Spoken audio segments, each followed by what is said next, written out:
Greetings, I'm Karen Colligan, and welcome to the Let's Talk Leadership podcast. So why do I care about leadership? As the founder of PeopleThink, and in my tenure as a leader, as a consultant, and as a coach, I've certainly seen my share of very good leaders and my share of very bad leaders. And I thought it'd be great to share the wisdom from the very good leaders. Hence the Let's Talk Leadership podcast. You're going to hear from a variety of leaders who are in a variety of roles, sharing their leadership expertise by answering the same 6 questions. Every single leader is unique in their style and approach, and we want to capture that uniqueness and provide you, the listener, with a diverse way of looking at leadership. So let's get moving and talk to our next leadership guest. In this episode, I am thrilled to be speaking to Kimberly O'Shields, the founder and CEO of Continuum Solutions. We're going to hear all about Kimberly's approach to leadership. So Kimberly, welcome and thank you for being with us today. Oh, it's my pleasure. Thank you for the invitation, Karen. Yeah, I'm excited. So Kimberly, tell us a little bit about who you are and give us a snapshot of Continuum Solutions before we even start our leadership conversation. So let me tell you a little bit about myself. So I am an engineer turned into a health advocate. I know it seems like those are two opposing or opposite professions, but I'll tell you a little bit about how my journey started. So I have 2 engineering degrees. I went to UMass Amherst undergrad and Georgia Tech graduate for graduate school. And I worked for think tanks. I worked for KPMG consulting firms. And I just felt like there was something missing. I didn't interact with a lot of people. I was on computers all the time, sometimes even isolated in basements, working on very secret, classified information. Ooh la la. I know, right? It sounds sexy, but it can be very isolating. So long story short, my dear grandmother Thelma, who's now has passed away, but she came to visit and stayed to live with me. And I didn't realize at the time that she had a lot of health, issues that are common in African-American communities. In our communities. So high blood pressure, diabetes, heart disease. And so I started trying to figure out what I could change in her diet. Of course, I got her, medical professionals that actually took care of her, but I knew that there was something more I could do in the home. And that started my love for nutrition and well-being. And so I taught college students. I developed and taught a nutrition and well-being course at Trinity University here in Washington, D.C. And that just started like a whole new career for me. After that, I worked for a nonprofit that also focused on not just childhood obesity, but also continuation of what I started with college students. And so now here I am today as the founder and CEO of Continuum Solutions. And interestingly enough, Karen, I've now been able to blend both worlds. I always, for many years, wondered, well, did I just get these engineering degrees for nothing? I do this. And I won't say for nothing because I had really great jobs and they paid well, but I just hadn't used it for a long time. Now I'm able to. So with Continuum Solutions, I'm continuing the work of focusing on well-being, college well-being, and then I've recently ventured off into corporate well-being. But let's start with the college piece that started this work through the Healthier Campus Initiative. With this initiative, we offer, and I've managed up to 80 campuses across the country, and providing them guidelines on how to change their menus to make sure they're healthier, improve exercise options for students, and then also focus on food insecurity and mental health. So it's a very comprehensive approach to well-being. With Continuum Solutions, I realized that we were holding administrators to a high standard to change the environment, but we hadn't done enough to educate students. And I was going back to my time of teaching at Trinity University and said, listen, we need to add some e-learning modules into this initiative to actually educate the students. And it was so important because I started my company at the beginning of the pandemic. And we all know everyone was at home. So they couldn't benefit from eating salad in the dining hall or exercising in the gym. Everyone was at home. So So I designed, with the help of my team, some e-learning modules that students, faculty, and staff can take wherever they are. Gave them tips on how to eat healthy at home, how to exercise at home or in the community. And then it also gave them access to the local food banks in the area just by putting in their zip code. And that was really, really good because food insecurity has risen, especially among college students, to an alarming rate. And so it was good for them to have this module so that they can find the nearest food pantry. So that's Continuum Solutions, and that's how it started. And that's how I've finally blended both worlds, because with the e-learnings, we have some cool technology that we've infused into these e-learnings to include virtual reality. So it definitely is more than just developing the curriculum. There is some science applications that are the foundation of what we do as well. Wow, wow, wow. So Kimberly, so this is really interesting. Isn't it funny how when we go on our life journeys, how when we really pay attention to what the universe is telling us, we can do more than we would have ever expected to. So by taking your grandmother in and trying to really look at how do I help Thelma, which is my mother's name, I will say. Oh, sweet. We both had a Thelma. And I don't know if your Thelma was like my Thelma, but who? Well, I tell you what, if this is any indication, my grandmother was Thelma Louise. Oh. So if you saw that movie, Thelma and Louise, that was her. Yeah, but to take it and then recognize there's a way to blend what you became passionate about with your grandmother and this whole idea of wellness. And the other thing that you've indicated, which I think is so important for the listener to hear, is that holistic approach.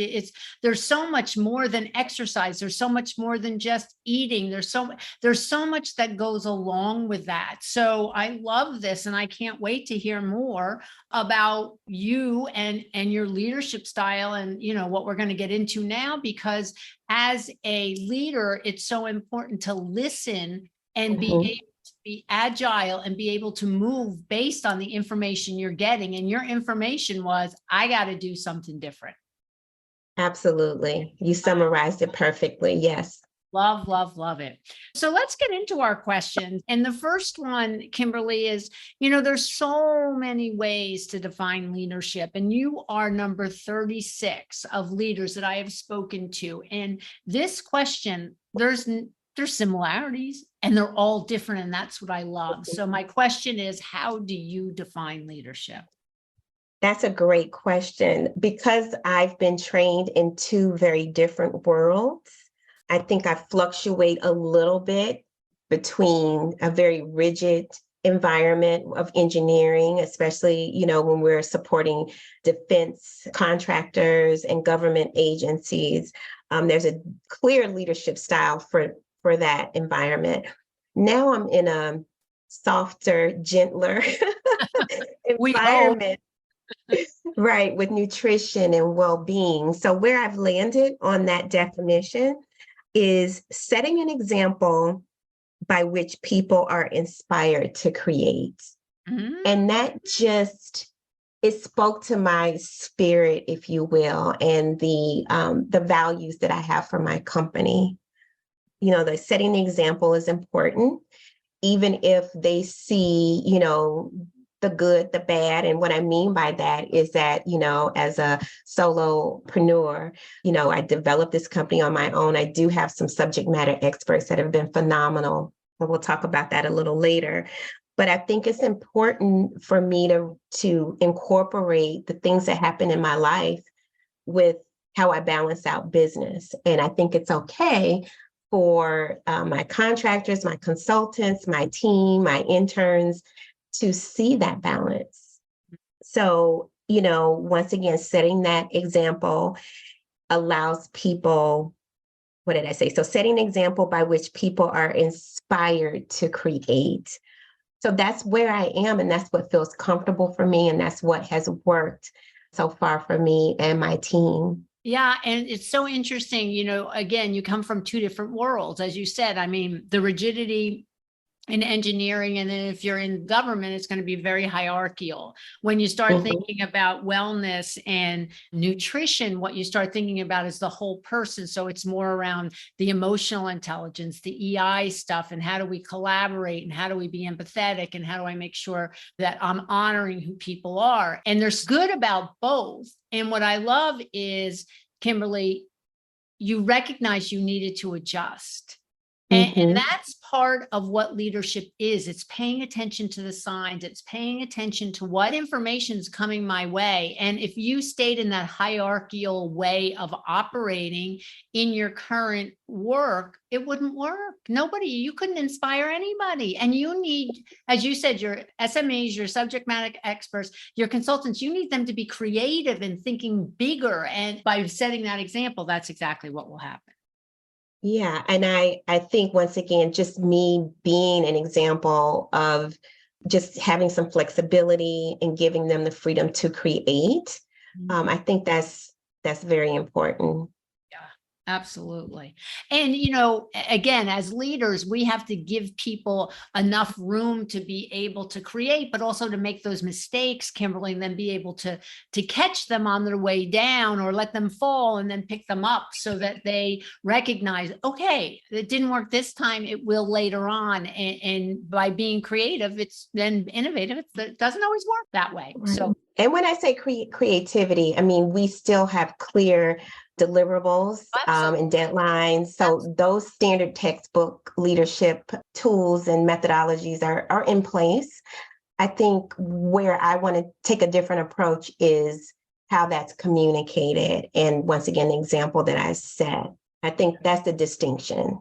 So then now I want to talk about values, and you mentioned them a little bit, Kimberly, before, but when you think about individual values, I mean, that's really our core. I mean, the best way for me to describe it, it's like our guiding light. It's how we make decisions, and easy decisions are easy.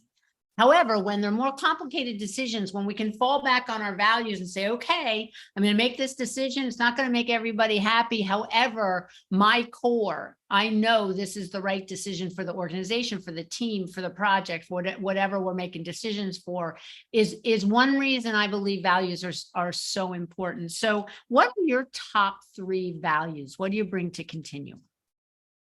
So the first thing that came to mind was integrity.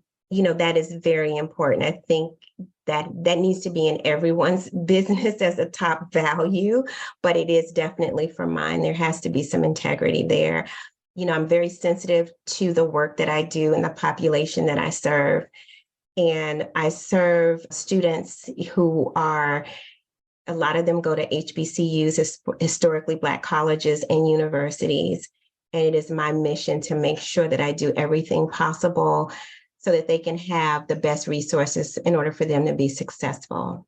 So that means that when I present myself, I want to present myself with a certain level of integrity so that they know they can trust me, that I'm different from any organizations that may come and try to take advantage of them, right? Yeah. So integrity is very important for me. I consider myself a very genuine person.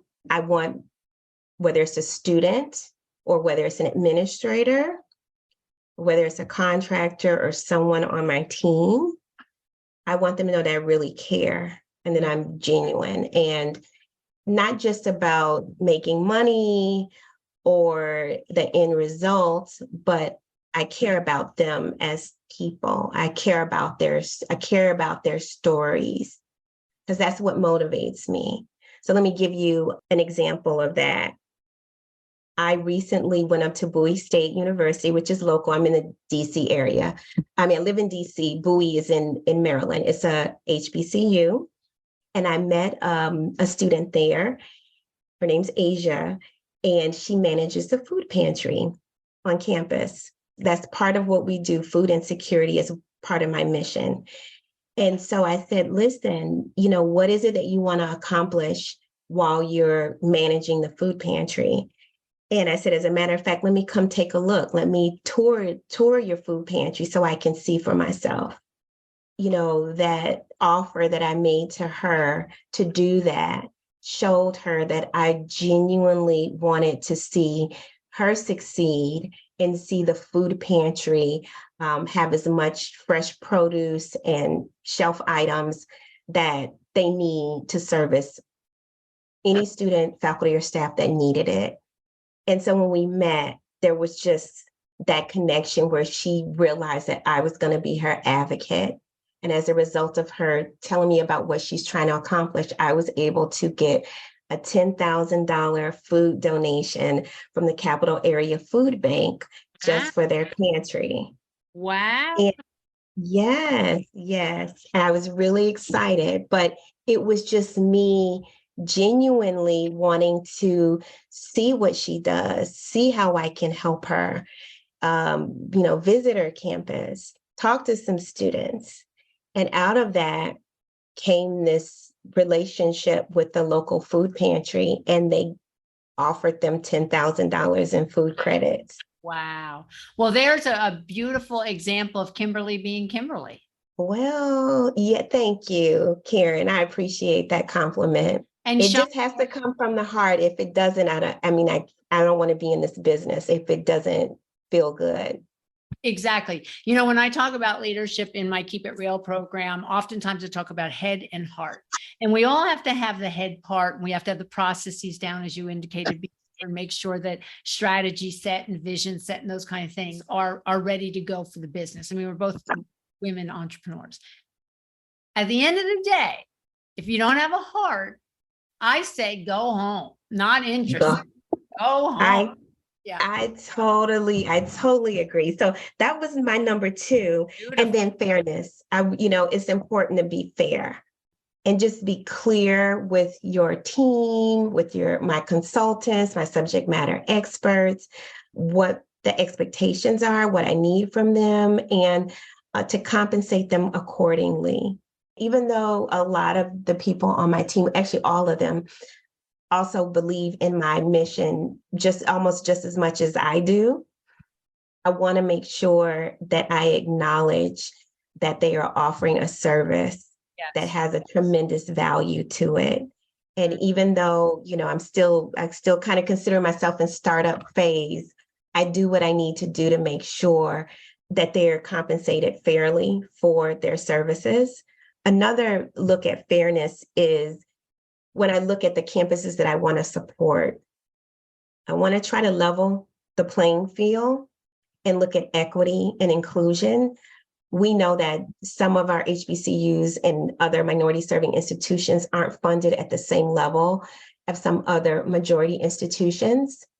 So I always look to see what more could they, how much more of an impact could they make if they had, once again, a well-stocked food pantry on campus, if they had a company to donate to their gym to upgrade some equipment. I mean, they're just big and small things that can happen to really level the playing field because they're doing a tremendous job, sometimes with little or nothing. But I try to figure that piece out. Like, I want to be fair, even when it comes to my clients, because I know if we try to level the playing field, that we'll be able to impact a generation of students who really want to do well and be successful. Right. And they'll have options they never had before, but you need to start with similar foundations. Yes. As best you can. They'll never totally be at the same level. I mean, quite frankly, you have like a UCLA, and then you may have a small school like Oakwood University. But the dedication of the faculty and staff is so tremendous at the smaller schools that if you just give them, the right resources, they can do a lot with little. All right. So your values: integrity, genuine, and fairness. Love it. All right. So the third question is, what is the best advice you were ever given by a leader? So this advice, believe it or not, was given to me, and I can't remember exactly what manager gave me these words of wisdom, but I remember saying that there has to be a balance between the mission, your organization's mission, and setting clear objectives while knowing the impact on the resources. So how I interpreted that, Karen, was saying, hey, listen, obviously we're in business to get the job done. We have to set a clear path. That's where the objectives come into place. But then knowing the impact on the resources. So that means not just, the material or equipment that goes into making something happen or producing something, but the resources. I remember them saying it's the people. So if you are setting unrealistic expectations when it comes to deadlines and the quality of your deliverables doesn't match with the expertise of the team that you have, then that is going to it's going to be a recipe for disaster. So those were some of the things that I was thinking of, is that you got to balance out your mission, the objectives, and you really have to be aware of how that's going to impact the resources that you have to carry out that mission. So I still remember that, because even though that was from my technical, life, that life long ago, when I look at impact of resources, I think about, like, if I've set an unclear deadline and I know that my subject matter expert has to pick their child up from daycare at a certain time, it doesn't make sense for me to set that person up for failure. It's just not fair. So, hey, then maybe we set another, push the deadline back, or maybe I just jump in and try to support that person so that we can meet the deadline. But I'm not putting unnecessary stress on someone that I value and who's very valuable to my company. And that goes back to your fairness value, Kimberly. I mean, being fair. I mean, as you indicate, there's business objectives, there's things that have to get accomplished. How do we do that in a way that is fair and equitable to the people on your team so that they don't burn out, get stressed out? I mean, you're in the wellness business. You need healthy consultants and healthy subject matter experts. That's for sure. Absolutely. Yes. Absolutely. Nice. I love it. Okay, our fourth question. We're currently going through an enormous amount of transition and change, between the layoffs, the social awakening, the economic implications of both. How do you lead through transition and change, Kimberly? And it sounds like you've had a lot of that. So give us some wise tips on how to do it. I was in an interesting position when I started my company. I started my company at the beginning of the pandemic. Oh, that must have been fun. Yeah. So you talk about trial by fire, like I just had to jump right in.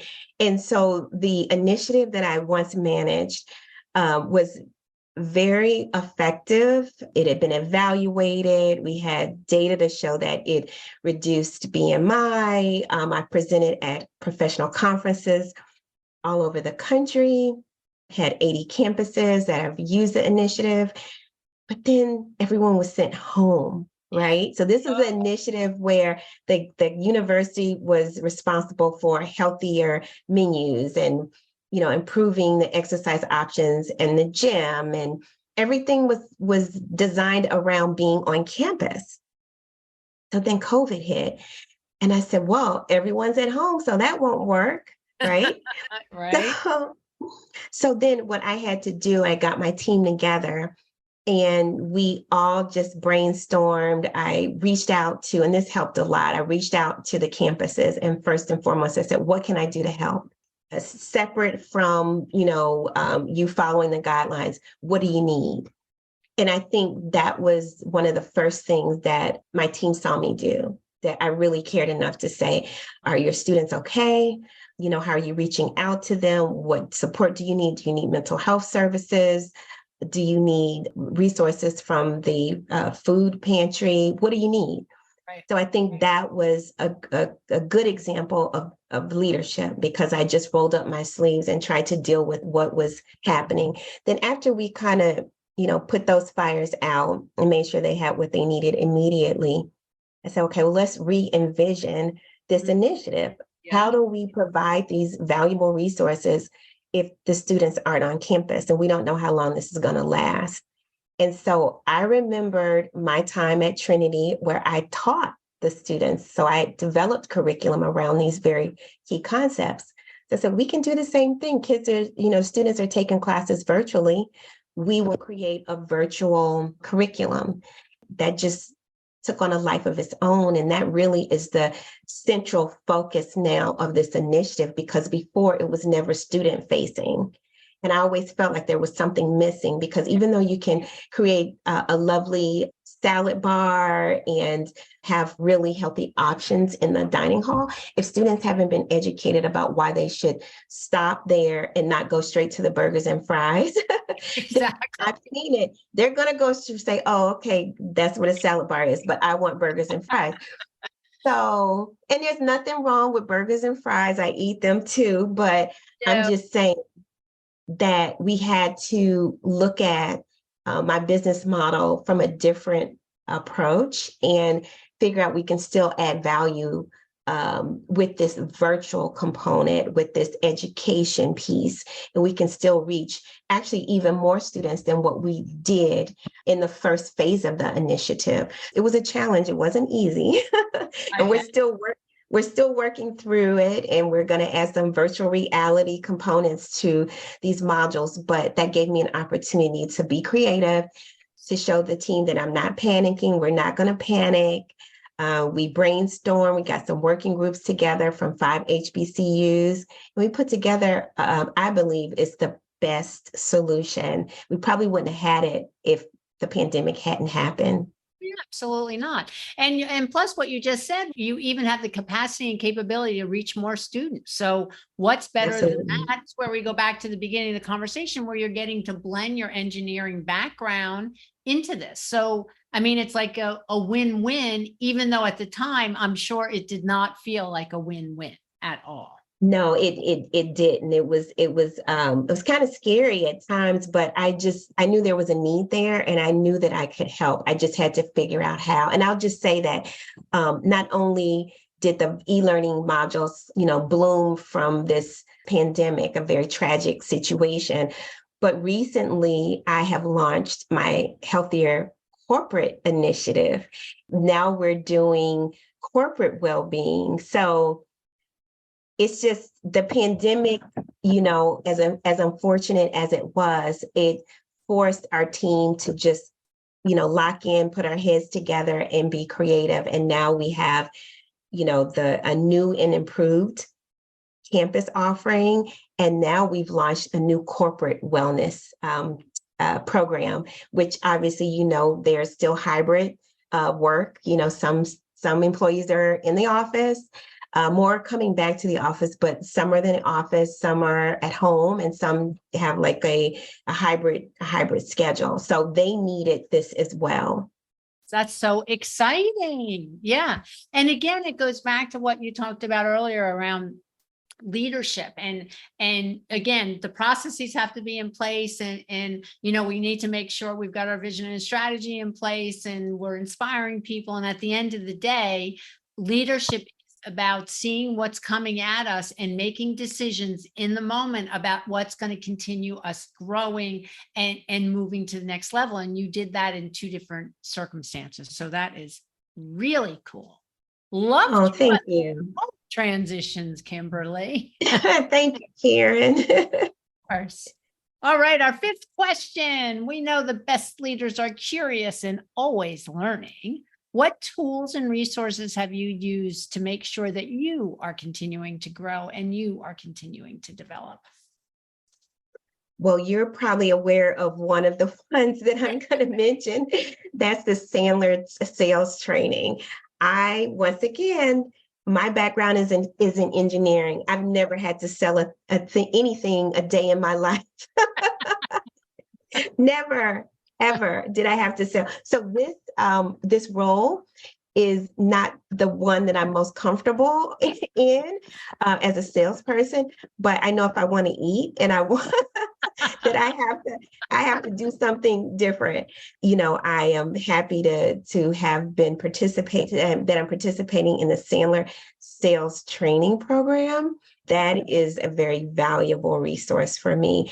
And before that, before I started with Sandler, am still a part of the DC Small Business Association. What do you call it? It's a business coaching program. Oh, nice. So, yeah, they have a lot of valuable resources for entrepreneurs like myself to set us up for success. And so, one of the things is to pair us with a business coach. So, I've had my business coach for about a good year and a half now. Nice. And we have weekly calls for about an hour. And those calls have really been extremely valuable because there was a lot I didn't know. Of course. There's a lot about running a business that I didn't know, and I'm still learning. There's so much. Yeah, there's still so much to learn. But if I didn't have the support of my business coach, I'm not going to say it wouldn't have gotten done, but it would not be as pleasant as it has been with him. Yes. And that's with SBA, you said, small business? Yeah, it's DC's local small business association. And I'll just put a quick plug out to my business coach because he's tremendous. William Eric Lindsay. He is my business coach. Yes. Nice. Okay. And I happen to know Mr. William Eric Lindsay as well. Yes, I do. Good. Yes. Nice. Yes. Perfect. All righty. And so the last, and of course, not least, question is, for me, Kimberly, we talked about this before we came on mic today about how important it is to obviously stay balanced, to keep joy in our life. And so I'll ask you, what is it? Art? Is it music? Is it literature? Like, what fills your soul and brings you joy? And for me, again, the joy is the operative word here. This is like, what fills you up? Tell me what fills you up, or tell us what fills you up. Yeah, there are several things. And I do have to start first by saying my faith. I'm a Christian, and my spirituality and my faith keeps me going because these things, starting a new business, as you know, it can be very challenging. And so there have been some times where I really have had to rely on my faith to keep going, right? Should I be doing this? Like, what? What was I thinking? What was I thinking? So that fills me up. That gives me joy because it clears the fog, that clears the doubt out of my mind.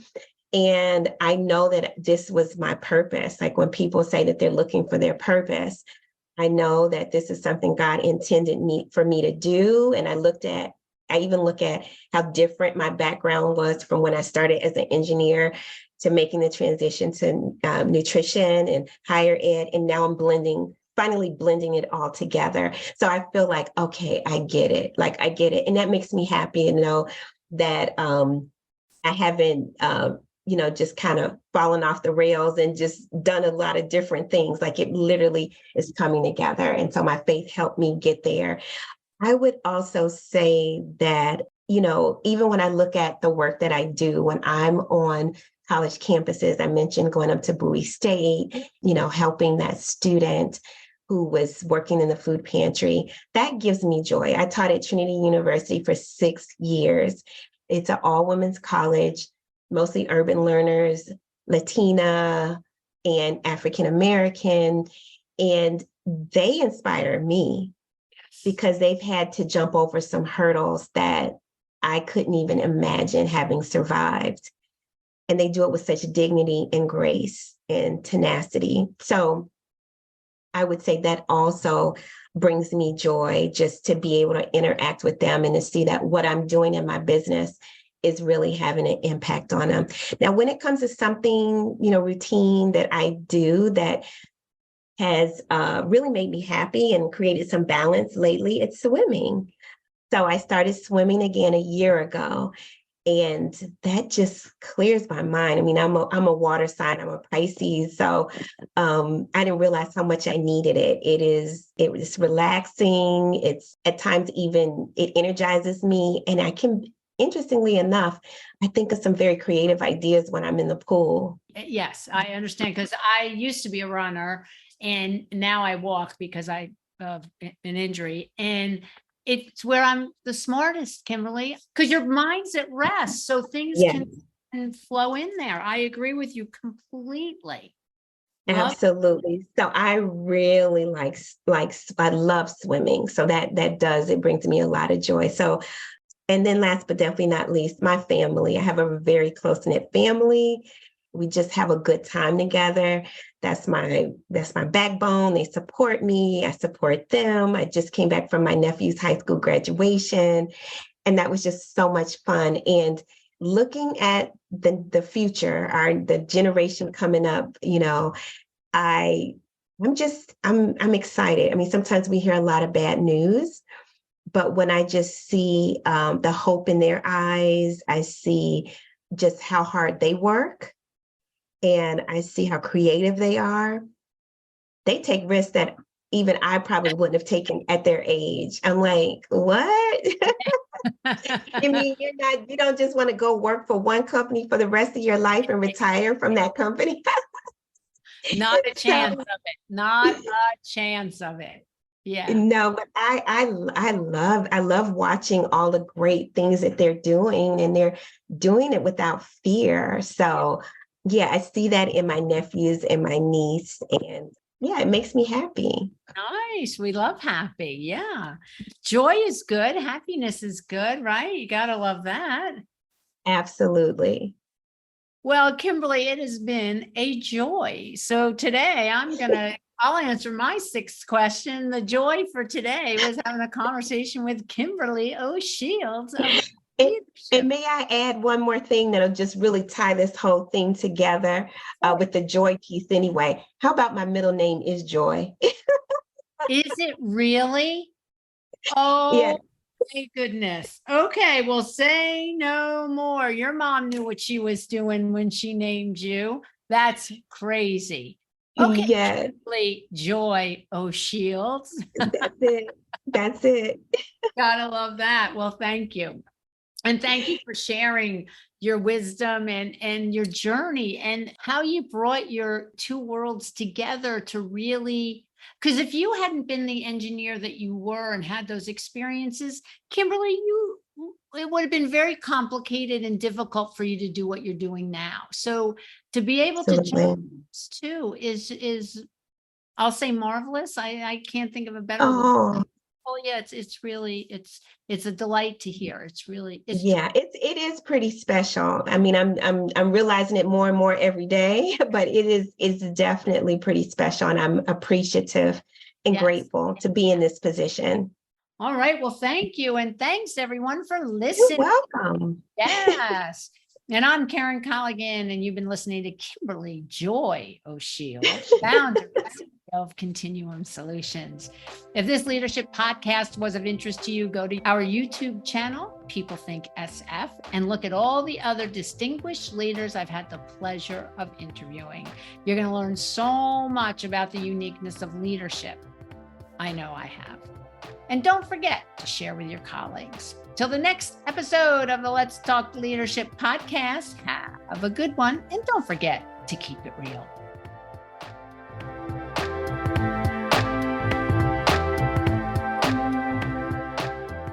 Music by Poddington Bear and editing by Mary Lee Williams. Thanks so much. We'll see you and talk to you soon. Bye now.